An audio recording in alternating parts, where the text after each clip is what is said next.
கர்த்தருடைய பரிசுத்த நாமத்துக்கு மகிமையுண்டதாக. ஒருமுறை கூட உங்கள் அனைவரையும் ஆண்டவராகிய இயேசு கிறிஸ்துவின் நாமத்தினாலே நான் வாழ்த்துகிறேன். இந்த கர்த்தாவே நீர் சமீபமாக இருக்கிறீர் அப்படிங்கிற அந்த தலைப்பின் கீழே வசனங்களை தொடர்ந்து நாம் தியானித்துக் கொண்டிருக்கிறோம். இந்த 4வது பாட்டில் உங்கள் அனைவரையும் இயேசுவின் நாமத்தில் மீண்டும் வாழ்த்துகிறேன். நாம் கண்களை மூடி நாம் செபித்து விட்டு ஒரு பாடலை பாடி வேத வசனத்துக்குள்ளாய் நாம் கடந்து சொல்வோம். செபிக்கலாம். கண்களை மூடி. எங்களை நேசிக்கிறதான எங்கள் பரலோக தகப்பனே, இந்த நாளுக்காக நன்றி செலுத்துகிறோம். இந்த நாளிலும் உங்களுடைய சமூகத்துக்கு கடந்து வர எங்களுக்கு உதவி செய்திருக்கிறீங்க, நன்றி செலுத்துகிறோம். தொடர்ந்து இந்த ஆராதனை ஆசீர்வதிங்க. பாடப்போற பாடலை ஆவியானவரே உள்ளத்தின் ஆழத்திலிருந்து உணர்ந்து பாட உதவி செய்யுங்க. இந்த நாளில் தியானி போற வேத வசனம் எங்கள் ஒவ்வொருடைய வாழ்க்கைக்கும் ஆசீர்வாதமாய் பிரயோஜனமாய் காணப்பட உதவி செய்யுங்க. இந்த வேத வசனங்களை நாங்கள் தியானித்து உங்களுக்கு மகிமையாக வாழ உதவி செய்யுங்க. இதை பார்க்கிற கேட்கிற அநேகருக்கு இது ஆசீர்வாதமாய் பிரயோஜனமாய் இருக்க உதவி செய்யுங்க. அவர்களை பார்த்து அவருடைய மற்றவர்களுக்கும் அதை அறிமுகப்படுத்தி நீங்கள் உதவி செய்யணுமா நாங்கள் செபிக்கிறோம். பேசுகிற தெய்வம் இந்த வேத வசனத்தின் மூலியமா எங்களோடு கூட பேசி நீங்கள் இடைப்படுங்க. துவக்கு முதல் முடி மட்டும் எங்களுடைய மத்தியில் நீங்கள் பிரசன்னராக இருங்க.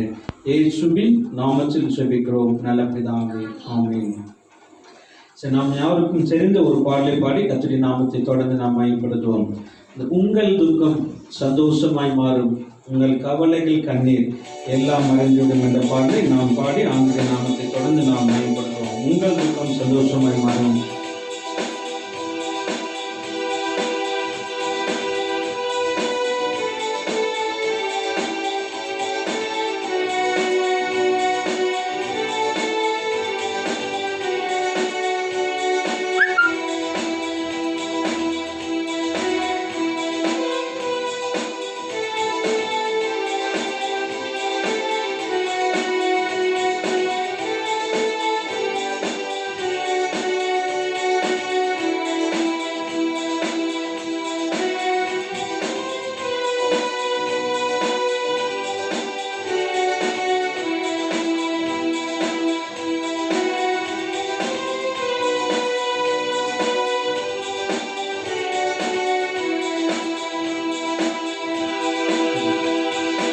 உங்கள் துக்கம் சந்தோஷமாய் மாறும், உங்கள் கவலைகள் கண்ணீர் எல்லாம் மறைந்துவிடும். உங்கள் துக்கம் சந்தோஷமாய் மாறும், உங்கள் கவலைகள் கண்ணீர் எல்லாம் மறைந்துவிடும். கலங்காதே மனமே, கலங்காதே மகனே, கலங்காதே மகனே, கலங்காதே மகனே. இயேசு கைவிட மாட்டார், இயேசு கைவிட மாட்டார். கலங்கதை நினைத்து கலங்காதே, கலங்கதை மறந்துவிடு. கலங்கதை நினைத்து கலங்காதே, கலங்கதை மறந்துவிடு. கர்த்தர் புதியன செய்திடுவார், இன்றே நீ காண்பாய். கர்த்தர் புதியன செய்திடுவார், இன்றே நீ காண்பாய், இன்றே நீ காண்பாய். கலங்கிடவே வேண்டாம், கலங்கிடவே வேண்டாம், கலங்கிடவே வேண்டாம், கலங்கிடவே வேண்டாம். இயேசு கைவிட மாட்டார், இயேசு கைவிட மாட்டார். நொறுங்குண்ட இதயம் தேற்றுகிறார், உடைந்த உள்ளம் தாங்குகிறார். நொறுங்குண்ட இதயம் தேற்றுகிறார், உடைந்த உள்ளம் தாங்குகிறார்.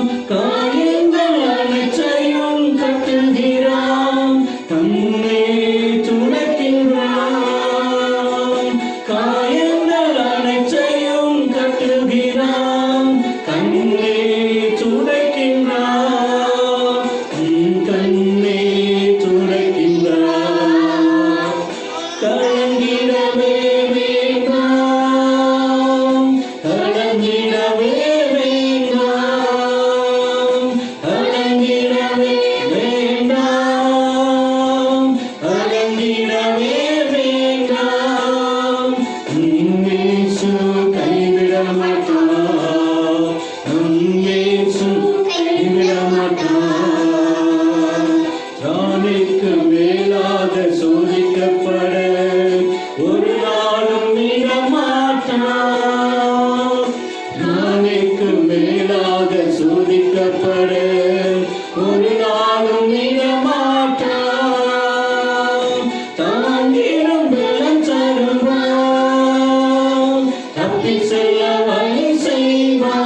அலங்கிடவே வேண்டாம், அலங்கிடவே வேண்டாம். நம் இயேசு கைவிட மாட்டார், நம் இயேசு கைவிட மாட்டார். எங்கள் துக்கம் சந்தோஷமாய் மாறும், எங்கள் கவலைகள் கண்ணீர் எல்லாம் மறைந்துவிடும். எங்கள் துக்கம் சந்தோஷமாய் மாறும், எங்கள் கவலைகள் கண்ணீர் எல்லாம் மறைந்துவிடும். கலங்கிடவே மாட்டோம், நாங்கள் கலங்கிடவே மாட்டோம், கலங்கிடவே மாட்டோம், நாங்கள் கலங்கிடவே மாட்டோம். இயேசு கைவிட மாட்டார், இயேசு கைவிட மாட்டார்.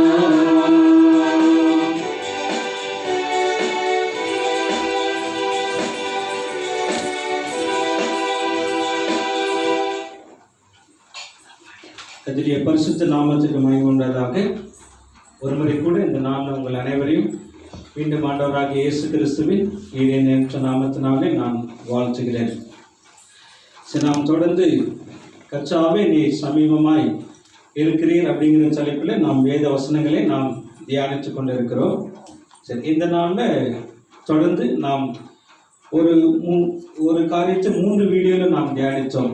முதலாவது கர்த்தர் யாருக்கு சமீபமாக இருக்கிறார் அப்படின்னு சொல்லி பார்க்கும்பொழுது உபாகமம் 4ஆம் அதிகாரம் 7ஆவது வசனத்தை மையமாய் வச்சு நான் உங்களுக்கு சொல்லியிருந்தேன். நம்முடைய தேவனாகிய கர்த்தரை நாம் தொழுது கொள்ளுகிற பொழுதெல்லாம் அவர் நமக்கு சமீபமாக இருக்கிறது போல இந்த தேவனை இவ்வளவு சமீபமாய் பெற்றிருக்கிற வேறே பெரிய ஜாதி எது என்று சொல்லி நம்ம பார்த்தோம். அதில் உங்களுக்கு the right way of worship, wrong way of worship அப்படிங்கிறத குறித்து அந்த 3 வீடியோவில் உங்களுக்கு தெளிவுபடுத்தினேன். சரி, இன்னைக்கு 2வது கர்த்தர் யாருக்கு சமீபமாய் இருக்கிறார் அப்படிங்கிறதை குறித்து நம்ம பார்க்குறோம். To whom God is near. ரெண்டாவது God is near for broken hearted people என்று சொல்லி நம்ம பார்க்குறோம். God is near for broken hearted people என்று சொல்லி நம்ம பார்க்குறோம். சங்கீதம் 34வது சங்கீதம் இந்த 18வது வசனத்தில் இந்த வசனத்தை நாம் வாசிக்கிறோம். 2வது கர்த்தர் யாருக்கு சமீபமாய் இருக்கிறார். Psalms 34:18 உங்களுக்காக நான் வாசிக்க விரும்புகிறேன். நொறுங்குண்ட இருதயம் உள்ளவர்களுக்கு கர்த்தர் சமீபமாய் இருந்து நறுங்குண்ட ஆவி உள்ளவர்களை ரட்சிக்கிறார் என்று சொல்லி இந்த இடத்துல நம்ம வாசிக்கிறோம். திரும்ப சொல்லுங்க. சங்கீதம் 34:18 Psalms 34:18 நொறுங்குண்ட இருதயம் உள்ளவர்களுக்கு கர்த்தர் சமீபமாய் இருந்து broken hearted people என்று சொல்லி நம்ம பார்க்கிறோம். 2வது நறுங்குண்ட ஆவி உள்ளவர்களை ரட்சிக்கிறார் என்று சொல்லி நம்ம பார்க்கிறோம். நறுங்குண்ட அப்படின்னு சொல்லி பார்க்கும்போது கான்ட்ராக்ட் ஸ்பிரிட் என்று சொல்லி நம்ம பார்க்கிறோம். சரி, இந்த இடத்துல நம்ம பார்க்கும் பொழுது இந்த வசனம் நமக்கு சொல்லக்கூடிய காரியம் நொறுங்குண்ட இருதயம், இன்னொன்று நறுங்குண்ட ஆவியுள்ளவர்கள் என்று சொல்லி நம்ம பார்க்கிறோம். சரி, அநேக வேளையில நம்முடைய வாழ்க்கையில ஒரு சில கேள்விகள் நம்முடைய வாழ்க்கையில எழுப்பலாம். ஏன் அப்படின்னு சொன்னா இந்த அனுபவம் சங்கீதக்காரன் தாவீது ராஜாவுடைய வாழ்க்கையிலும் இருந்திருக்குது. அதே இந்த அனுபவம் யோபுடைய வாழ்க்கையிலும் இந்த அனுபவம் இருக்கிறது நம்ம பார்க்கிறோம். ஒரு சில வேளை நம்முடைய வாழ்க்கையில கூட இந்த கேள்விகள் கொஸ்டின்கள் நம்முடைய வாழ்க்கையில எழும்பலாம். என்னன்னா ஒரு சில வேளையில நம்முடைய வாழ்க்கையில அதாவது ஒரு சில காரியங்கள் நடக்கும் பொழுது நமக்கு ஒரு சில கேள்விகள் நம்முடைய இருதயத்துல எழும்போது நம்ம பார்க்கிறோம். சரி, இதுல நம்ம என்ன பார்க்கிறோம் அப்படின்னு சொல்லி பார்க்கும்போது சிந்தனைகளிலும் உணர்ச்சிகளிலும் மிகவும் வேதனைகளோடு இருக்கின்ற சமயங்களில் கர்த்தர் அதாவது நமது அருகில் இல்லை என்று தோன்றும். ஆனால் கர்த்தர் மிகவும் சமீபமாய் இருந்து நம்மை விடுவிக்கிறார் என்று சொல்லி இந்த வசனம் நமக்கு தெளிவாய் சொல்லுவதை நம்ம பார்க்கிறோம். திரும்ப சொல்லுங்க. நம்முடைய சிந்தனைகளிலும் உணர்ச்சிகளிலும் மிகவும் வேதனையோடு இருக்கின்ற சமயங்களில் கர்த்தர் நமது அருகில் இல்லை என்று தோன்றும். ஆனால் கிறிஸ்து மிகவும் சமீபமாய் இருந்து ரட்சிக்கிறார் அல்லது விடுவிக்கிறார் என்று சொல்லி இந்த வசனத்துல நம்ம பார்க்கிறோம்.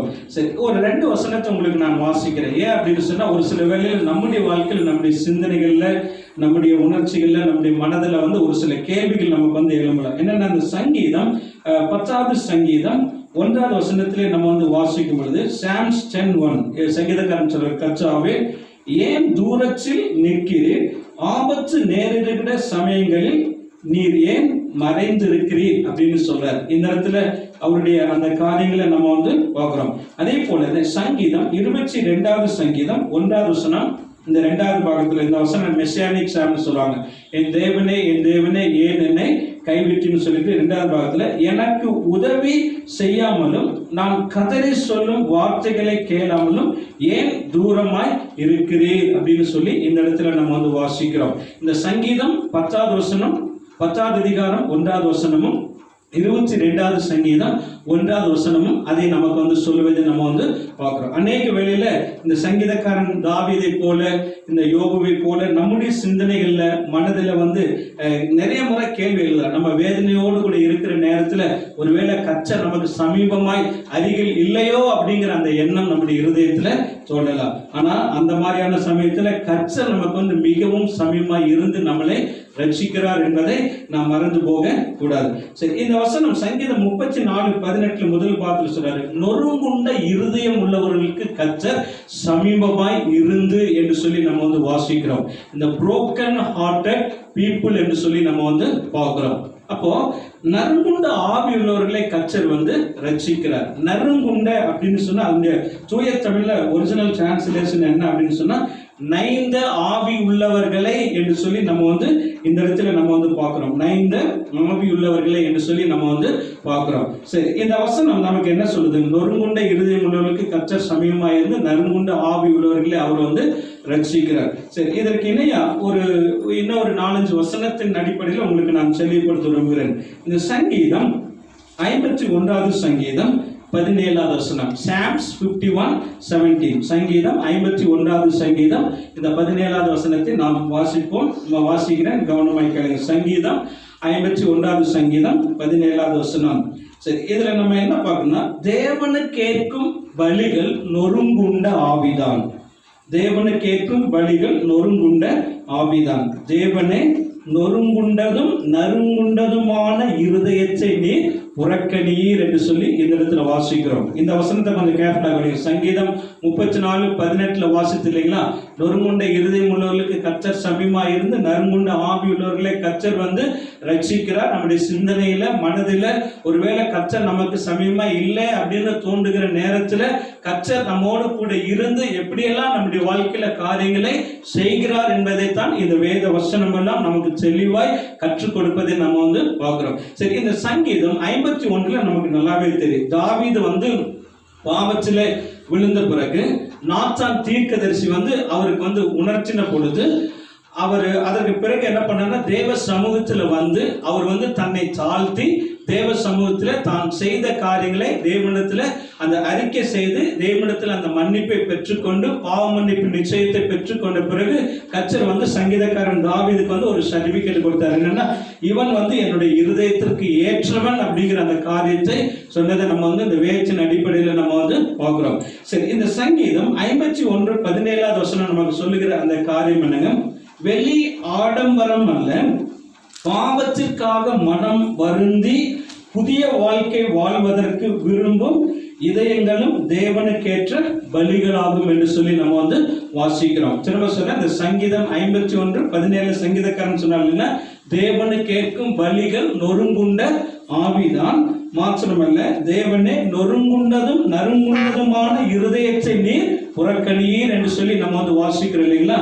அதனுடைய அர்த்தம் என்னங்க, வெளி ஆடம்பரம் அல்ல, சொல்லிட்டு சொல்றாரு, பாவத்திற்காக மனம் வருந்தி புதிய வாழ்க்கை வாழ்வதற்கு விரும்பும் இதயங்களே தேவனை கேட்கும் பலிகளாகும் என்று சொல்லி நம்ம வாசிக்கிறோம். சரி, இந்த இடத்துல இந்த நறுங்குண்டதுமான அப்படின்னா அவங்க அர்ச்சனை தூய தமிழ்ல நறுங்குண்டதுமான தமிழ்ல வாசிக்கலைங்களா 17, அதாவது இந்த இடத்துல தேவனே நறுங்குண்டதுமான இருதயத்தை நீர் புறக்கணீர் அப்படின்னா தூய தமிழ்ல அதனுடைய அர்த்தம் என்ன அப்படின்னு சொல்லி பார்க்கும்போது, உடைந்ததும் தகர்ந்ததும் நறுங்குண்டதுமான, அதாவது இருதயத்தை நீர் புறக்கணீர்னு சங்கீதக்காரன் சொன்னார் இல்லைங்களா, அதனுடைய அர்த்தம் தூய தமிழ்ல நம்ம பார்க்கும் பொழுது அதனுடைய அர்த்தம்னா உடைந்ததும் தகர்ந்ததும் என்று சொல்லி நம்ம பார்க்கிறோம். அப்போ பாவத்தை எண்ணி மன வேதனை அடையும் அப்படின்னு சொல்லி அந்த சூழலை நம்ம பார்க்கிறோம். அப்போ பாருங்க, ரெண்டாவது கடவுள் யாருக்கு சமீபமா இருக்கிறாரு,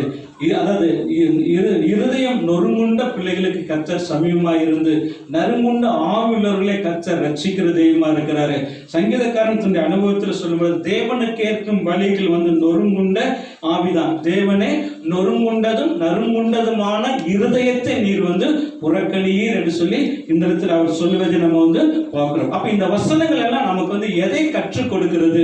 நம்முடைய தேவன் ஒரு சில வேளையில ஐயோ நமக்கு சமீபமாய் இல்லையோ, நம்முடைய அருகில் இல்லையோ, அவர் தூரமா இருக்கிறாரோ அல்லது தன்னை மறைத்து கொண்டாரோ அப்படிங்கிற ஒரு சிந்தனையில மனதில் கேள்வியெல்லாம் எழும்பும். ஆனா பாருங்க, இந்த இடத்துல இருதயம் நொறுங்கின நறுங்குண்ட ஆவியுள்ள பிள்ளைங்களுடைய வாழ்க்கையில் எல்லாம் கர்த்தர் என்ன காரியங்களை செய்கிறவராய் இருக்கிறார் என்பதை இந்த வேத வசனம் நமக்கு தெளிவாய் கற்றுக் கொடுப்பதை நம்ம பார்க்கிறோம். சரி, மூன்றாவது இதற்கு இன்னொரு இணைய வசனம் ஏசாயா 57வது அதிகாரம், ஐசையா சாப்டர் 57.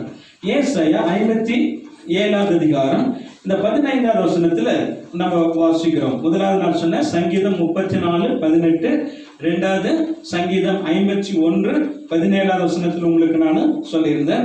இப்ப ஏசாயா 57வது அதிகாரம் 15வது வசனம், ஐசையா சாப்டர் 57:15. சரி, இந்த வசனத்தையும் கூட கொஞ்சம் கேர்ஃபுல்லா கவனிங்க. இந்த வசனம் நமக்கு சொல்லுகிற அந்த காரியம் பாருங்க, அதாவது நித்திய வாசியும் அப்படிங்கிற அந்த வேர்ட் முதல்ல பார்க்கிறோம். நித்திய வாசியும். நித்திய வாசியும் அப்படின்னா நம்முடைய தூய தமிழ்ல என்றும் இருப்பவர் என்று சொல்லி அர்த்தம். நித்திய வாசியும் அப்படின்னா என்றும் இருப்பவர் என்று சொல்லி நம்ம பார்க்கிறோம். அப்போ நித்திய வாசியும் பரிசுத்தர் என்னும் நாமம் உள்ளவரும் ஆகிய மகத்துவமும் உன்னதமும் ஆகிய கர்த்தர் சொல்லுகிறார் என்று சொல்லி நம்ம வாசிக்கிறோம். இந்த உன்னதத்திலும் பரிசுத்த ஸ்தலத்திலும் வாசம் பண்ணுகிற நான், இந்த வேர்ட் கவனிங்க, உன்னதத்திலும் பரிசுத்தத்திலும் பரிசுத்த ஸ்தலத்திலும் வாசம் பண்ணுகிற நான் என்று சொல்லி இந்த இடத்துல வாசிக்கிறோம். அப்ப நம்முடைய தேவன் எப்படிப்பட்டவர் அப்படிங்கிறது, எப்படிப்பட்ட இடங்கள்ல அவர் வாசம் பண்ணுகிறவர் என்பதை குறித்தும் இந்த ஃபர்ஸ்ட் பார்ட், இந்த முதல் பகுதி நமக்கு தெளிவாய் கற்றுக் கொடுப்பதை நம்ம பார்க்கிறோம். அவர் நித்திய வாசி, என்றும் இருக்கிற தெய்வம், அவர் பரிசுத்தர், அவர் காட் இஸ் ஹோலி என்று சொல்லி நம்ம பார்க்கிறோம். மாத்திரமல்ல என்கிற நாமம் உள்ளவரும் ஆகிய மகத்துவமும் உன்னதமானவர் சொல்லுகிறார். உன்னதத்திலும் பரிசுத்த ஸ்தலத்திலும் வாசம் பண்ணுகிற நான், அந்த ஒரு கவனிங்க, பணிந்தவர்களின் ஆவியை உயிர்ப்பிக்கிறதற்கும், இந்த வேர்ட் கொஞ்சம் கேர்ஃபுல்லா கவனிங்க, பணிந்தவர்களின் ஆவியை உயிர்ப்பிக்கிறதற்கும் என்று சொல்லி நம்ம வாசிக்கிறோம். அடுத்தது நொறுங்கினவர்களின் இருதயத்தை உயிர்ப்பிக்கிறதற்கும், இந்த வசனம் எல்லாம் கொஞ்சம் கேர்ஃபுல்லா கவனிங்க, நொறுங்கினவர்களின் இருதயத்தை உயிர்ப்பிக்கிறதற்கும் என்று சொல்லி நம்ம வாசிக்கிறோம். அடுத்தது பணிந்த ஆவி உள்ளவர்களிடத்திலும் வாசம் பண்ணுகிறேன் என்று சொல்லி இந்த இடத்துல வாசிக்கிறோம். அப்போ இந்த வசனம் நமக்கு சொல்லக்கூடிய அந்த காரியங்களை நம்ம பாருங்க. நம்முடைய தேவன் எப்படிப்பட்டவர், அவருடைய குணாதிசயம் என்ன, அவர் எப்படி எங்க வாசம் பண்ணுகிறார் அப்படிங்கிற அந்த காரியங்களை எல்லாம் சொல்லிட்டு, அப்படிப்பட்ட தெய்வம், அதாவது உன்னதத்துல பரிசுத்த ஸ்தலத்துல அவர் வாசம் பண்ணுகிற அந்த தெய்வம் இப்ப எங்கே வாசம் பண்ணுகிறவராய், எங்கே வாசம் செய்கிறவராய் இருக்கிறார் என்பதை, எப்படிப்பட்ட இடத்துல வாசம் பண்ண விரும்புகிறார் என்பதை இந்த வேத வசனம் நமக்கு தெளிவாய் சொல்வதை பார்க்கிறோம். இந்த ஏசாயா இந்த 7வது அதிகாரத்துல முதல் 6வது அதிகாரத்துல ஐசையா சாப்டர் 6, ஏசாயா 6வது அதிகாரம் முதல் 7 வசனத்துல பார்க்கும் பொழுது அந்த ஏசாயா தீர்க்கதரிசி ஒரு தரிசனத்தை அந்த காண்கிறத நம்ம வந்து பார்க்கிறோம். அவர் தரிசனத்துல காண்கும் பொழுது உயரமும் உன்னதமான சிங்காசனத்திலே அவர் வீற்றிருந்தார் என்று சொல்லி அந்த அதிகாரத்தில் அவர் வந்து ஆரம்பிக்கிறார். உயரமும் உன்னதமுமான சிங்காசனத்திலே அவர் வந்து வீற்றிருக்கிறார் என்று சொல்லி வந்து அவர் வந்து அந்த ஆரம்பித்ததை நம்ம வந்து பார்க்கிறோம். அப்படின்னா இந்த வசனம் நமக்கு வந்து எதை கற்றுக் கொடுக்கிறது பாருங்க. அவர் வந்து நித்திய வாசி இல்லைன்னா அந்த வேர்ட் வந்து என்றும் இருப்பவர், அவர் பரிசுத்தர், அவர் உன்னதமான உயர்ந்த பரிசுத்த ஸ்தலத்துல அந்த வாசம் பண்ணுகிற தெய்வம்.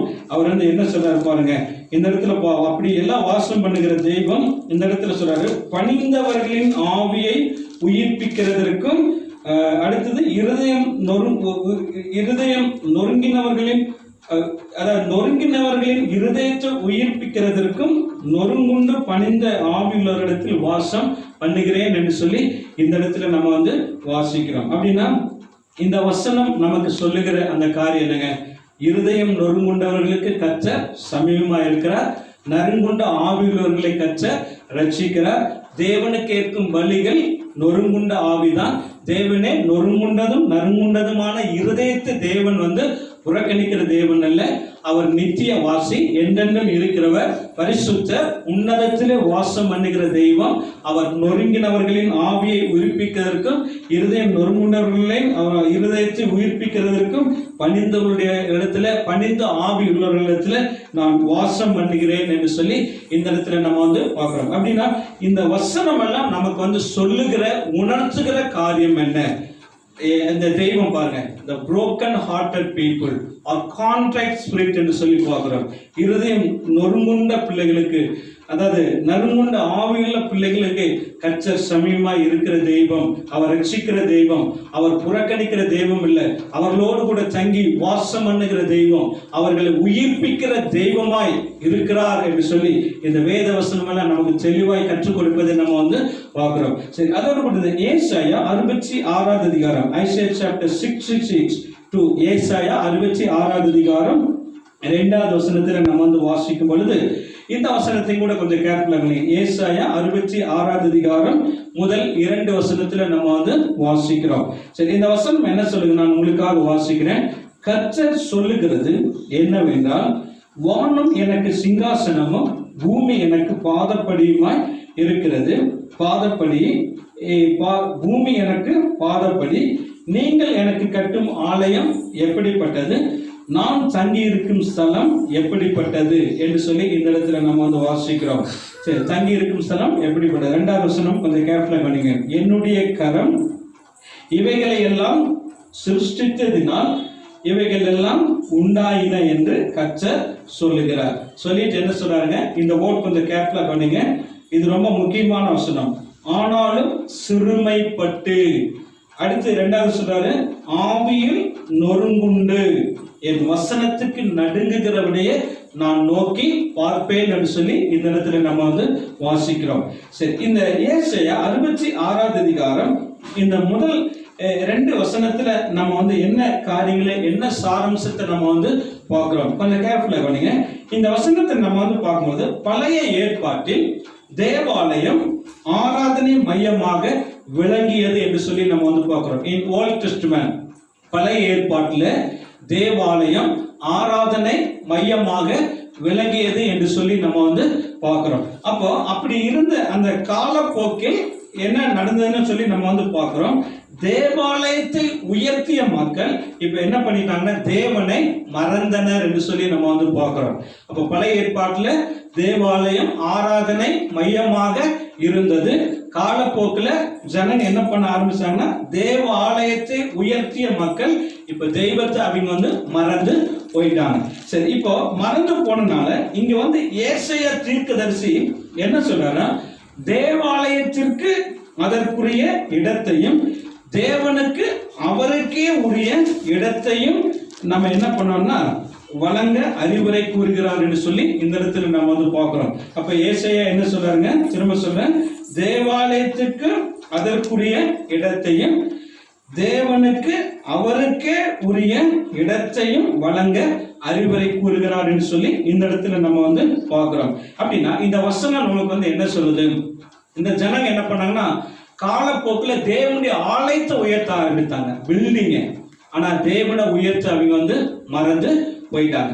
அப்போ இந்த நாட்கள்ல வந்து பில்டிங் இஸ் நாட் இம்பார்ட்டன்ட், அதாவது கட்டடம் வந்து ரொம்ப முக்கியம் அல்ல. அந்த தேவ ஆலயத்துக்குள்ள கடவுளை ஆராதிக்கிற நீங்களும் நானும் மிகவும் முக்கியம் என்பதை நாம் மறந்து போகக்கூடாது. கர்த்தருக்கு சித்தமான இந்த டெம்பிள் ஆஃப் காட், தேவனுடைய ஆலயத்தை குறித்து உங்களுக்கு அது தனியா வேற ஒரு வீடியோல நான் உங்களுக்கு தெளிவா சொல்றேன். ஆனா இந்த கான்டெக்ட்ல நம்ம வந்து பார்க்கும்போது தேவனுடைய ஆலயத்தை உயர்த்திய மக்கள் தேவனை மறந்து போயிட்டாங்க. அப்ப அவங்க வந்து ஆலயத்துக்கு கொடுத்த அந்த முக்கியத்துவத்தை கடவுளுக்கு வந்து அந்த முக்கியத்துவத்தை வந்து அவங்க வந்து கொடுக்கவில்லை. அப்ப ஏசாயா தீர்க்கதரிசி இந்த அறிவுரை அவங்களுடைய வாழ்க்கையில சொல்லுவதை நம்ம வந்து பார்க்கிறோம். சரி, இந்த இடத்துல நம்ம வந்து என்ன பார்க்கிறோம் அப்படின்னு சொல்லி நம்ம வந்து பார்க்கும் பொழுது, இந்த சாலமோன் ஞானி வந்து கடவுளுக்காக தேவனுடைய ஆலயத்தை கட்டிட்டு அவர் சொன்ன அந்த ஏறெடுத்த அந்த ஜெபத்தை குறித்து, சாலமோனின் ஜெபத்தில் இந்த உள்ளடக்கம் வந்து அன்றே இருந்தது என்று சொல்லி நம்ம வந்து பார்க்கிறோம். பழைய ஏற்பாட்டு காலத்திலே இந்த சாலமோன் ராஜா தேவனுக்கு வந்து முதல் தங்கத்திலே ஒரு பயங்கரமான ஒரு தேவனுடைய ஆலயத்தை கட்டின அந்த சாலமோன் ராஜாவே இந்த காரியத்தை, ஏசாயா சொல்லக்கூடிய அந்த காரியத்தை வந்து அவருக்கு முன்பதாகவே அதனுடைய உள்ளடக்கத்தை வந்து அவர் சொல்லி இருந்ததை நம்ம வந்து பார்க்கிறோம். இந்த 2 வசனம் இருக்குது சொல்லிட்டு நான் ஒரு வசனத்தை உங்களுக்காக நான் வாசிக்க விரும்புகிறேன். 1 ராஜாக்கள் 8வது அதிகாரம் 27வது வசனத்துல அந்த காரியங்களை பார்க்கிறோம். 1 King chapter 8:27. அதோடு கூட நம்ம வந்து பார்க்கும்போது 2 நாளாகமம் 6வது அதிகாரம் 18வது வசனத்துல இந்த காரியங்களை குறித்து நம்ம வந்து வாசிக்கிறோம். 2 Chronicles 6:18. 2 நாளாகமம் 6வது அதிகாரம் 18வது வசனத்துல நாம் இந்த காரியங்களை குறித்து நம்ம வந்து வாசிக்கிறோம். சரி, நான் உங்களுக்காக வாசிக்கிறேன். 2 நாளாகமம் 6:18. 2 Chronicles 6:18. சரி, இந்த இடத்துல நம்ம என்ன வாசிக்கிறோம்? தேவன் மெய்யாகவே மனுஷரோட பூமியிலே வாசம் பண்ணுவாரோ சொல்லிட்டு என்ன சொல்றாங்க? இதோ வானங்களும் வானாதி வானங்களும் உம்மை கொல்லாதே, நான் கட்டின இந்த ஆலயம் எம்மாத்திரம் அப்படின்னு சொல்லி சாலமோன் அன்றைக்கே தேவனுடைய ஆலயத்தை கட்டின அந்த நாளிலே அவர் அதனுடைய அந்த உள்ளடக்கத்தை சொல்லி இருந்தது நம்ம வந்து பார்க்கிறோம். அதனாலதான் ஏசாயா 66வது அதிகாரம் அந்த முதல் 2 வசனத்துல வரும்பொழுது அவர் சொல்றாரு, நீங்கள் எனக்கு கட்டும் ஆலயம் எப்படிப்பட்டது?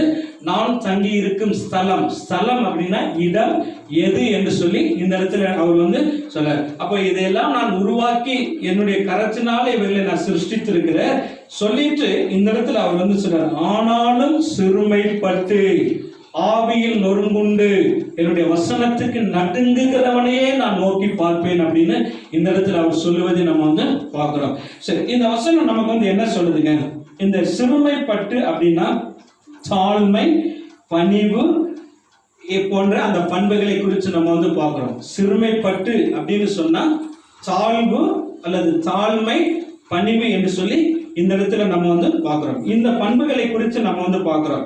இந்த பண்புகளை குறித்து நம்ம வந்து பார்க்கும்போது இயேசு வந்து மலை பிரசங்கத்துல சொல்லும் பொழுது இந்த காரியங்களை வந்து அவங்களுக்கு கற்றுக் கொடுத்ததை நம்ம வந்து பார்க்கிறோம். இந்த மேத்யூ சாப்டர் 5 மத்தேயு 5வது அதிகாரத்துல இதை வந்து பி ஆட்டிடியூட்ஸ் அப்படின்னு சொல்லுவாங்க. அதாவது பரலோகத்தினுடைய பண்புகள், பண்பு நலங்கள், அந்த குண நலங்களை குறித்து சொல்றாரு. அதாவது ஒரு மனுஷன் தேவனுடைய ராஜ்யத்துல, பரலோக ராஜ்யத்துல பிரவேசிக்க வேண்டும்னா அவன் வந்து எப்படிப்பட்ட ஆட்ரிபியூட்ஸ், பண்புகள், குணநலம் உள்ளவனாய் இருக்க வேண்டும் என்பதை குறித்து இயேசு வந்து அந்த செர்மன் ஆன் தி மவுண்ட் அந்த மலை பிரசங்கத்தில் அவர் சொல்லி இருக்கிறத நம்ம வந்து பார்க்கிறோம். அப்ப இந்த இயேசு சொன்னாருங்களா, ஆவியில் அதாவது சிறுமைப்பட்டு அந்த இடத்துல சொல்றாருங்களா, சிறுமைப்பட்டு அப்படின்னா தாழ்மை, பணிவு போன்ற பண்புகள். சரி, இந்த மத்தேயு 5வது அதிகாரம் 3வது வசனத்துல வாசிக்கும் பொழுது 3:4 ஆவியில் எளிமையுள்ளவர்கள் பாக்கியவான்கள், அதாவது புவர் இன் ஸ்பிரிட் என்று சொல்லி நம்ம வந்து பார்க்கிறோம். ஆவியில் எளிமையுள்ளவர்கள் பாக்கியவான்கள், பரலோக ராஜ்யம் அவர்களுடையது என்று சொல்லி நம்ம வந்து பார்க்கிறோம். அதோடு கூட துயரப்படுகிறவர்கள் பாக்கியவான்கள், அவர்கள் ஆறுதல் அடைவார்கள் என்று சொல்லி மேத்யூ 5:3 and 4 நம்ம வந்து பார்க்கிறோம். அப்போ ஏசாயா சொன்னார் இல்லைங்களா, ஏசாயா 66:2வது வசனத்துல ஆனாலும் சிறுமைப்பட்டுனா தாழ்மை, பணிவு போன்ற பண்புகளை குறித்து இயேசு போதித்த பண்புகளை உங்களுக்கு நான் வாசித்தேன். சரி, அடுத்து 2வது சொல்றாரு ஆவியில் நொறுங்குண்டு அப்படின்னு சொல்றாரு, கான்ட்ராக்ட் ஸ்பிரிட்னு சொல்றாரு. நொறுங்குண்டு, ஆவியில் நொறுங்குண்டு என்று சொல்லி நம்ம வந்து பார்க்கிறோம். ஆவியில் நொறுங்குண்டு அப்படின்னா மனம் மடிவு, மனம் வருந்துதல் என்று சொல்லி பார்க்கிறோம்.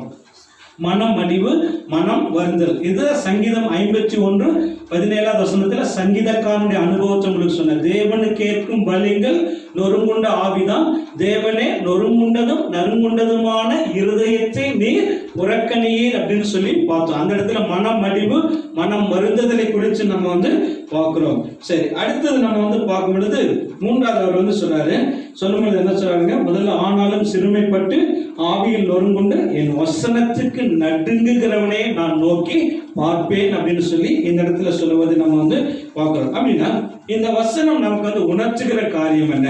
ஏசாயா 66:1-2 இந்த வசனம், கர்த்தர் நம்மை நோக்கி பார்க்கும்படி நாம் இருக்கிறோமா அப்படிங்கிறத நம்ம ஆராய்ந்து பார்க்கணும். கர்த்தர் நம்மை நோக்கி பார்க்கும்படிக்கு நாம் இருக்கிறோமா என்று சொல்லி நம்ம வந்து இந்த வேத வசனத்தின்படி நம்முடைய வாழ்க்கையை நம்ம வந்து ஆராய்ந்து பார்க்கணும். ஏன்னா இன்றைக்கு பார்த்தீங்கன்னா இன்றும் சபை பிரிவு பெயர்களும், அதாவது டினோமினேஷன், ஒரு பரிசுத்தவர் இப்படியே சொல்றார், all the denomination is abomination before God. இந்த உலகத்தில் இருக்கக்கூடிய எல்லா சபை பிரிவுகளும் தேவனுக்கு முன்பதாக அருவருப்பானது என்று சொல்லி அவர் சொல்லுவதை நம்ம வந்து பார்க்கிறோம். இன்னைக்கு வந்து சபை பிரிவுகளை குறித்து நம்ம வந்து பார்க்கிறோம். அதோடு கூட கட்டிடம், கோபுரம் இவெல்லாம் முதலிடம் பிடிச்சு தேவன் மறக்கப்படுகிறார் என்று சொல்லி நம்ம வந்து பார்க்கிறோம். இன்னைக்கு நீங்க வந்து பாத்தீங்கன்னா அநேக இடங்களை நம்ம வந்து பார்க்கும்பொழுது தேவனுடைய ஆலயத்துக்கு அந்த பெல் டவர் கட்டிடங்களுக்கு கொடுக்கக்கூடிய அந்த முக்கியத்துவத்தை வந்து இன்னைக்கு நிறைய பேர் வந்து கடவுளுக்கு கொடுக்கறத வந்து அவங்க மறந்து போயிருக்கிற அந்த காரியங்களை குறித்து நம்ம வந்து பார்க்கிறோம். இது வந்து மிகப்பெரிய மதியீனம் என்பதை கிறிஸ்துவுக்குரியவர் வந்து உணர்ந்து கொள்ள வேண்டும் என்று சொல்லி நம்ம வந்து பார்க்கிறோம். ஏன் அப்படின்னு சொன்னா, அதாவது சபை பிரிவு, டினோமினேஷன் அண்ட் பில்டிங், அது இதெல்லாம் வந்து நம்ம வந்து பார்க்கும் பொழுது, அதாவது உதாரணத்துக்கு பார்த்தீங்கன்னா இந்த மத்தேயு 24வது அதிகாரம் 1வது வசனம் 2வது வசனத்துல வாசிக்கும் பொழுது, மேத்யூ சாப்டர் 24ல இந்த மத்தேயு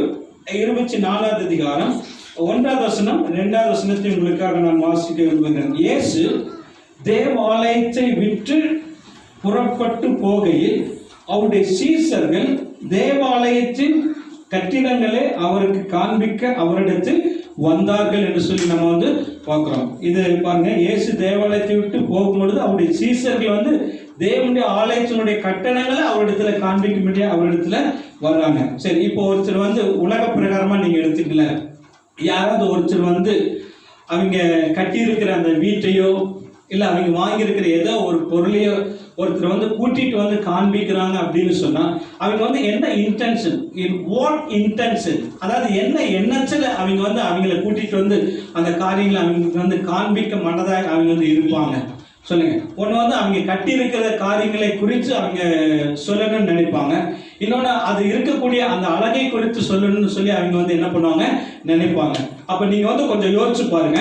இந்த இடத்துல நம்ம வந்து பார்க்கும் பொழுது இந்த சீசர்கள் வந்து அவர் தேவ ஆலயத்தை விட்டு போகும் பொழுது அப்ப அவங்க வந்து என்ன பண்ணாங்கன்னா, இந்த கட்டடங்களை தேவ ஆலயத்தினுடைய கட்டடங்களை காண்பிக்க மனதாய் அவரிடத்துல வராங்க. அப்ப இயேசு அவங்களை பார்த்து சொன்னாரு, நீங்க பார்க்கிற இந்த தேவாலயம், இந்த கல், இந்த கட்டிடம் ஒரு கல்லின் மேல் ஒரு கல் இராதபடிக்கு எல்லாமே இடிக்கப்பட்டு போகக்கூடிய ஒரு காலம் வரும் என்று சொல்லி இயேசு சொன்னதை நம்ம வந்து பார்க்கிறோம். இன்னைக்கு கேர்ஃபுல்லா கவனிங்க. திருச்சபை பிரிவுகள், அதாவது நான் வந்து ஐ பிலாங்ஸ் டு திஸ் டினாமினேஷன், நான் இந்த பிரிவை சேர்ந்த இந்த பிரிவை சேர்ந்த அப்படின்னு சொல்றது முக்கியம் அல்ல. பில்டிங், கட்டடம், பெல் டவர், அது வந்து முக்கியத்துவம் அல்ல. இதற்கு கொடுக்கக்கூடிய அந்த இம்பார்ட்டன்ஸ், முக்கியத்துவத்தை நம்ம யாருக்கு கொடுக்கணும்னா தேவனுக்கு கொடுக்கணும். நம்ம நாளைக்கு பரலோகத்துல போய் நிற்கும் பொழுது கர்த்தர் வந்து நம்மளை பார்த்து, சபை பிரிவை பார்த்து, சிஎஸ்ஐ எல்லாம் ஒரு லைனா நில்லுங்க, பேப்டிஸ்ட் எல்லாம் ஒரு லைனா நில்லுங்க, லுத்தரன் எல்லாம் ஒரு லைனா நில்லுங்க, மெத்தடிஸ்ட் சர்ச் எல்லாம் ஒரு லைனா நில்லுங்க, இப்படி எல்லாம் ஆர்சி எல்லாம் ஒரு லைனா நில்லுங்க அப்படின்னு கர்த்தர் அப்படி பிரிக்க மாட்டார். இந்த வேத வசனத்தின் அடிப்படையில நம்ம வந்து பாவம் மன்னிப்பு நிச்சயத்தை பெற்றுக்கொண்டு ரட்சிக்கப்பட்டு ஆண்டுடைய பிள்ளைகளா இருக்கும் பொழுது, you shall know the truth, truth shall make you ஃப்ரீன்னு சொன்ன மாதிரி நீங்கள் சத்தியத்தை அறிவீர்கள், சத்தியம் உங்களை விடுதலையாக்கும் அப்படிங்கிற அந்த வசனத்தின்படி நம்ம வந்து வாழும் பொழுது, இந்த வேத வசனத்துக்கு ஏற்ற வாழ்க்கை நம்முடைய வாழ்க்கையில் இருக்கும் பொழுது கட்டாயம் அந்த பரலோக ராஜ்யத்தின் நித்தியத்தில் நம்ம அடைவோம். மாத்திரமல்ல, இந்த நாட்களில் நமக்குள்ள அவர் வாசம் பண்ணுகிற தெய்வமாய், உயிர்ப்பிக்கிற தெய்வமாய் இருக்கிறார் என்பதை நம்ம மறந்து போக கூடாது. அப்படின்னா இந்த இடத்துல ஏசாயா வந்து என்ன காரியங்களை அவர் வந்து சொல்றாரு, அவர் பாருங்க இந்த இடத்துல எப்படி சொல்றாரு பாருங்க. சிறுமைப்பட்டு, ஆனாலும் சிறுமைப்பட்டு ஆவியில் நொறுங்குண்டு என் வசனத்துக்கு நடுங்குகிறவனை தான் நான் நோக்கி பார்ப்பேன் அப்படின்னு சொல்லி இந்த இடத்துல இயேசு சொல்லுவதை நம்ம வந்து பார்க்கிறோம். அப்படின்னா கர்த்தர் வந்து ரெண்டாவது யாருக்கு சமீபமாய் இருக்கிறார்? இருதயம் நொறுங்குண்டவர்களுக்கு. The Lord is near for the broken hearted people என்று சொல்லி பார்க்கிறோம். அடுத்து நம்ம வந்து பார்க்கும்பொழுது நறுங்குண்ட ஆவி உள்ளவர்களை கர்த்தர் ரட்சிக்கிற தெய்வமா இருக்கிறார். கான்ட்ராக்ட் ஸ்பிரிட் என்று சொல்லி பார்க்கிறோம். இது சங்கீதக்காரனுடைய அனுபவத்திலே நம்ம வந்து பார்த்தோம். ஏசாயா 51 அந்த 17வது வசனத்தில், ஏசாயா 57 15வது வசனத்திலும் கூட நான் வந்து உங்களுக்கு சொன்னேன், அவர் நித்திய வாசி, பரிசுத்தர், உன்னதமான அந்த தெய்வம். அப்படி இருந்த தெய்வம் என்ன பண்ணார் பார்த்தீங்களா? நொறுங்கனுடைய ஆவியை அந்த உயிர்ப்பிக்கும் பணிந்தவர்களத்துல நான் வந்து வாசம் பண்ணுகிறேன் என்று சொல்லி இந்த இடத்துல அவர் சொன்னதை நம்ம வந்து பார்க்கிறோம். அதே ஏசாயா 66 2வது வசனத்துல, ஆனாலும் சிறுமைப்பட்டு ஆவியில் நொறுங்குண்டு என்னுடைய வசனத்துக்கு நடுங்குகிறவனையே நான் நோக்கி பார்ப்பேன் என்று சொல்லி இந்த இடத்துல நம்ம வந்து பார்க்கிறோம். சரி, இன்னொரு வசனத்தை கூட நான் சொல்லிட்டு ஒரு நடந்த சம்பவத்தை சொல்லிட்டு நாம் ஜெபிக்கிறோம். இந்த ஏசாயா 61வது அதிகாரம் 1வது வசனத்தை நம்ம வந்து வாசிக்கிறோம். ஐசையா சாப்டர் 61 நம்ம வந்து வாசிக்கும். ஏசாயா 61வது அதிகாரம் 1வது வசனம் உங்களுக்காக நாம் வாசிக்கிறோம். கர்த்தராகிய தேவனுடைய ஆவியானவர் என் மேல் இருக்கிறார், சிறுமைப்பட்டவர்களுக்கு சுவிசேஷத்தை அறிவிக்க கர்த்தர் என்னை அபிஷேகம் பண்ணினார். இந்த வேர்டிங் கொஞ்சம் கேர்ஃபுல்லா கவனிங்க. இருதயம் நொறுங்குண்டவர்களுக்கு காயம் கட்டுதலையும் என்று சொல்லி நம்ம வந்து பார்க்கிறோம். இருதயம் நொறுங்குண்டவர்களுக்கு காயம் கட்டுதலையும் என்று சொல்லி இந்த இடத்துல நம்ம வந்து வாசிக்கிறோம். அப்படின்னா இந்த வேர்ட் பாருங்க, இயேசு இந்த உலகத்துக்கு வரும் பொழுது அவருடைய மிஷன் பாருங்க, அவருடைய மிஷன் அதை இந்த வசனத்துல நம்ம வந்து பார்க்கிறோம் இல்லைங்களா? இந்த முதலாம் வருகையில நிறைவேறினதும் இரண்டாம் வருகையில நிறைவேற போகக்கூடிய காரியங்களையும் இந்த வசனம் நமக்கு சொல்லுவது, நம்ம வந்து கீழே உள்ள வசனம் எல்லாம் சொல்லுவதை நம்ம வந்து பார்க்கிறோம். அப்போ இந்த வேர்டிங் நம்ம வந்து பாருங்க எவ்வளவு அழகா இந்த இடத்துல நம்ம வந்து வாசிக்கிறோம் பாருங்க. கர்த்தருடைய ஆவியானவர் என் மேல் அவர் வந்து இருக்கிறார் சொல்லி சொல்றார், சிறுமைப்பட்டவர்களுக்கு சுவிசேஷத்தை அறிவிக்க கர்த்தர் என்ன அபிஷேகம் பண்ணினார். இந்த ஒரு இருதயம் நொறுங்குண்டவர்களுக்கு காயம் கட்டுதலையும் என்று சொல்லி இந்த இடத்துல நம்ம வந்து வாசிக்கிறோம். இந்த உலகத்துல இந்த தாமஸ் ஆல்வா எடிசன், நம்ம எல்லாத்துக்குமே அவரை குறித்து தெரியாதவங்க யாருமே இருக்க முடியாது. அவர் வந்து உலகத்துல வந்து அநேக கண்டுபிடிப்புகளை அவர் வந்து கண்டுபிடிச்சிருக்கிறார். அதை நம்முடைய வாழ்க்கையில் மறக்கவே முடியாது. சரி, அவர் வந்து முதல் அவர் வந்து பல்பை அவர் வந்து கண்டுபிடித்தார். அவர் 1000 முறை பல்பு கண்டுபிடிச்சாரு. 1000 டைம் வந்து ஃபெயிலியர் ஆயிடுச்சு. 1000 முறை ஃபெயிலியர் ஆயிடுச்சு. 1001வது முறை தான் அவர் அந்த பல்பை அவர் வந்து கண்டுபிடித்தார். சரி, அவர் வந்து முதல் கண்டுபிடித்த அந்த பல்புக்காக ஒரு பாராட்டு விழாவை ஒரு கமிட்டி வந்து அவருக்கு வந்து ஏற்படுத்தி இருந்தாங்க. ஏன்னா அவர் எவ்வளவு ஒரு சிறந்த ஒரு காரியம். இன்றைக்கு நம்ம வீடுகள் எல்லாம் அந்த எரியக்கூடிய அந்த பல்பை எல்லாம் நம்ம வந்து பார்க்கும் பொழுது அவருடைய ஞாபகம் தான் நமக்கு வருகிறது. அப்ப பாருங்க, 1001வது முறை அந்த பல்ப் அவர் கண்டுபிடிச்சனால அவருக்கு ஒரு பாராட்டு விழா ஏற்பாடு செய்திருந்தாங்க. அப்போ அந்த விழா கமிட்டி எல்லாம் சேர்ந்து என்ன பண்ணாங்கன்னா, அந்த ஏற்பாடுகளை செய்து கொண்டிருக்கும் பொழுது ஒரு வாலிபனை கூப்பிட்டு என்ன பண்ணாங்கன்னா, அவர் முதல் கண்டுபிடித்த அந்த பல்ப் அவனுடைய கையில கொடுத்து மேலே ஏறி போய் அதை மேலே அந்த ஹோல்டர் ஒன்று அந்த இதில் கனெக்ஷன் இதில் மாட்டும்படியாக அவனை மேலே அனுப்புனாங்க. அந்த வாலிபன் வந்து அந்த ஏணி மேலே ஏறி போய் அந்த பல்பை மாட்டும் பொழுது அது கை தவறி அது கீழே விழுந்து சுக்கு நூறாக உடைந்து அது வந்து நொறுங்கி போயிடுச்சு.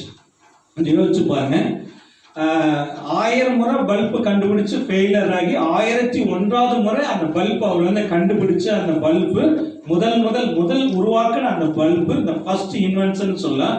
அந்த பல்பை வந்து அந்த வாலிபன் மேலே ஏறி மாட்டும் பொழுது கை தவறி கீழே விழுந்து சுக்குநூறாக உடைந்து நொறுங்கி போயிடுச்சு. அப்போ அந்த ஏற்பாடு செய்து கொண்டு வந்து அந்த விழா ஏற்பாடு செய்து நீ பார்த்துட்டு அந்த வாலிபனை வந்து கண்ணா பின்னான்னு திட்டாங்க. அதாவது அவங்க வந்து எவ்வளோக்கு எவ்வளோ அவனை வந்து அவ்வளோ அசிங்கமா கேவலமா திட்டணுமோ அவ்வளோ அசிங்கமா கேவலமா அவனை வந்து திட்டாங்க. அப்போ திட்டி இந்த நியூஸ் வந்து யாருக்கு போகுதுன்னா தாமஸ் ஆல்வா எடிசனுக்கு வந்து இந்த நியூஸ் போகுது. ஏன்னா இன்னும் ஒரு நாள் இருக்குது அந்த விழாக்கு. அப்போ தாமஸ் ஆல்வா எடிசனுக்கு வந்து இந்த நியூஸ் போன உடனே அவர் சொன்னாரா, சரி நீங்கள் ஒன்றும் பண்ண வேண்டாம், நான் இன்னொரு காரியத்தை நான் சீக்கிரமாக இன்னொரு பல்ப் இது பண்ணிடுறேன் அப்படின்னு சொல்லிட்டு அவர் பண்ணாங்க. 24 hours, வித்தின் 24 hours, 24 மணி நேரத்துக்குள்ள உட்காந்து முதல் கண்டுபிடித்து அதே பல்பை போல வேறொரு பல்ப் அவர் வந்து கண்டுபிடிச்சிட்டார், உருவாக்கிட்டார். அந்த பல்பை உருவாக்கிட்டு அடுத்த நாள் வரும்பொழுது அவரே அந்த பல்பை வந்து தன்னுடைய கையில் அவர் என்ன பண்ணாருன்னா அவர் எடுத்துக்கொண்டு வந்தார். அப்போ வந்துட்டு அந்த விழா கமிட்டியெல்லாம் ஏற்பாடு பண்ணி எல்லாம் இது பண்ணியிருக்காங்க. அவர் என்ன பண்ணார்னா, நேற்று மேலே ஏறி பல்பை மாட்டும் பொழுது கீழே போட்டு உடைத்த அந்த வாலிபன் எங்க அப்படின்னு கேட்குறாங்க. அவங்களுக்கெல்லாம் ஒரு பக்கம் என்னன்னா கோபம், இன்னொரு பக்கம் என்னன்னா அவனே ஏன் இவர் வந்து கூப்பிடுறாரு அப்படின்ட்டு அவங்க வந்து கேட்குறாங்க. ஏன்னா அவன் தானே ஏறி பல்பு கீழே போட்டு உடைச்சது இல்லைங்களா. அப்போ இல்லை இவர் சொல்றாரு, தாமஸ் ஆல்வா எடிசன் சொல்றாரு, இல்லை அந்த வாலிபனே நீங்க வந்து கூப்பிடுங்க, யாரு மேலே ஏறி பல்பை மாட்டி கீழே போட்டு உடைத்தானோ அந்த வாலிபனையே கூப்பிடுங்க. அப்போ அவனை கூப்பிட்டாங்க.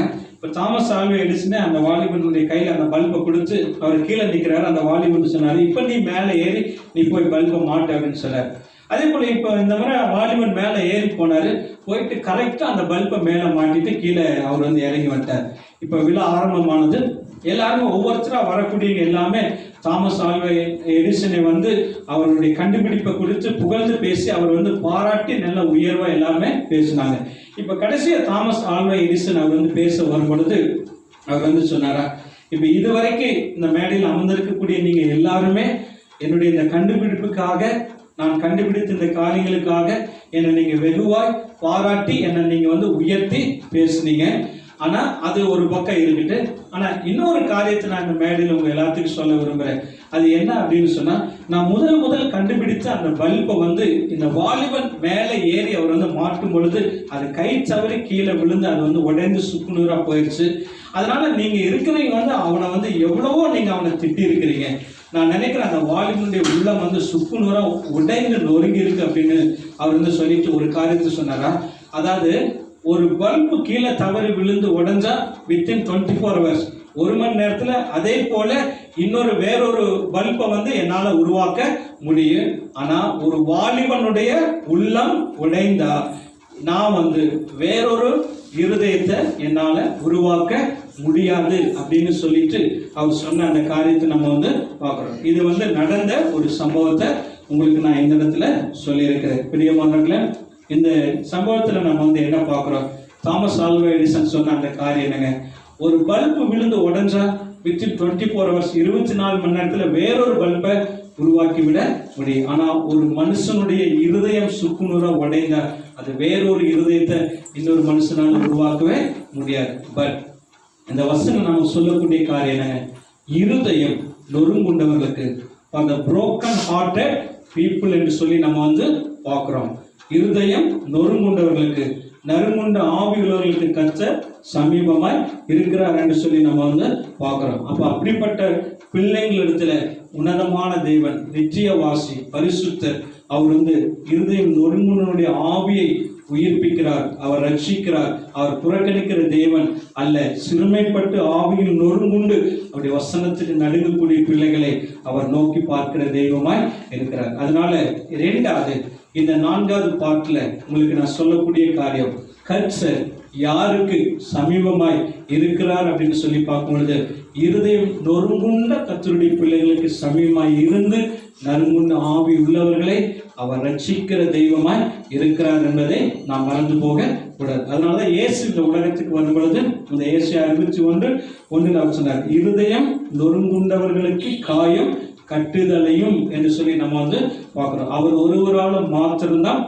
நம்முடைய வாழ்க்கையில நான் தொடக்கத்தில் உங்களுக்கு நான் சொன்னேன் இல்லைங்களா, ஒருவேளை நம்முடைய சிந்தனையில, நம்முடைய உணர்ச்சியில, நம்முடைய மனதில நம்ம மிகவும் வேதனையோடு கூட இருக்கின்ற அந்த சமயங்கள்ல கர்த்தர் நம்முடைய அருகில் இல்லையே அப்படிங்கிற ஒரு கவலை நம்முடைய வாழ்க்கையில தோன்றலாம். ஆனாலும் கர்த்தர் மிகவும் சமீபமா இருந்து நம்மை ரட்சிக்கிற தெய்வம், நம்மை புறக்கணிக்கிற தெய்வம் இல்லை, நம்மை உயிர்ப்பிக்கிற தெய்வம், நம்மை பலப்படுத்துகிற தெய்வம், நம்மை நோக்கி பார்க்கிற தெய்வமாய் இருக்கிறார் என்பதை நாம் மறந்து போக கூடாது. அதனால தொடர்ந்து இந்த விசுவாசத்தோடு நம்பிக்கையோடு கூட கர்த்தரை சார்ந்து பற்றி பிடித்து வாழுங்க. கர்த்தர் உங்களுடைய அருகிலிருந்து உங்களுடைய வாழ்க்கையில பெரிய காரியங்களை செய்வார். நாம் செபிக்கலாம். எங்களை நேசிக்கிறதான எங்கள் பரலோக தகப்பனே, இந்த நாளுக்காக நன்றி. இந்த பார்ட் 4ல 4வது பகுதியில் இந்த 2வது காரியத்தை தியானிக்க எங்களுக்கு உதவி செய்தீங்க. இருதயம் நொறுங்குண்டவர்களுக்கு கர்த்தர் சமீபமாய் இருக்கிறார். நொறுங்குண்டவர்களை புறக்கணிக்கிற தெய்வம் அல்ல. இருதயம் நொறுங்கினுடைய ஆவிகளை உயிர்ப்பிக்கிற தெய்வம். ஆனாலும் சிறுமைப்பட்டு ஆவியில் நொறுங்குண்டு என் வசனத்துக்கு நடுங்குகிறவனே நான் நோக்கி பார்ப்பேன் என்று சொன்ன தெய்வமே, இருதயம் நொறுங்குண்டவர்களுக்கு காயம் கட்டுகிற தெய்வமே, நாங்கள் நன்றி செலுத்துகிறோம். எத்தனையோ நேரத்தில் எங்களுடைய சிந்தனையில, எங்களுடைய மனதில், எங்களுடைய உணர்ச்சியில கர்த்தர் எங்களுடைய சமீபத்தில் இல்லையோ. சங்கீதக்காரன் 22வது சங்கீதம் 10வது சங்கீதத்தில் சொன்னது போல, நான் கதறி சொல்லும் வார்த்தை நீர் கேளாமல் தூரமா இருக்கிறீரோ என்று சொன்ன வண்ணமாக உணரலாம். ஆனாலும் நீர் எங்களுக்கு அருகில சமீபத்தில் இருக்கிறீங்க. நன்றி செலுத்துகிறோம். இந்த நாட்களில் இந்த வீடியோவை பார்க்கிற கேட்கிற ஒவ்வொரு தேவனுடைய பிள்ளைகளை கர்த்தர் ஆசீர்வதிங்க. அவர்களையும் கர்த்தர் தாமே நீங்க உயிர்ப்பிக்க வேண்டுமா நாங்கள் செபிக்கிறோம். அவர்களையும் நோக்கி பார்த்து நடத்துங்க. இந்த நாளில் வேலையில் பார்க்கிற பிள்ளைகளுக்காக, படிக்கிற பிள்ளைகளுக்காக, வேலை இல்லாமல் இருக்கக்கூடிய பிள்ளைகளுக்காக, ஹாஸ்பிட்டல் அட்மிட் ஆகிருக்கிற பிள்ளைகளுக்காக, தனிப்பட்ட ஊழியம் செய்கிற ஊழியக்காரங்களுக்காக, குடும்பங்களுக்காக நாங்கள் செபிக்கிறோம். ஒவ்வொருவரையும் கர்த்தர் நீங்க கண்ணோக்கி பார்த்து இந்த நாளில் அவர்களுக்கு வேண்டிய தைரியத்தை, போதுமான கிருபைகளை, பலனை கர்த்தர் கொடுத்து நீங்க நடத்த வேண்டுமா நாங்கள் செபிக்கிறோம். தொடர்ந்து உம்முடைய நாம மகிமைக்காக வாழ எங்களுக்கு நீங்க உதவி செய்யுங்க. நீங்க அப்படியா செய்வதற்காக நன்றி. இயேசுவின் நாமத்தில் ஜெபிக்கிறோம் நல்ல பிதாவே. ஆமென்.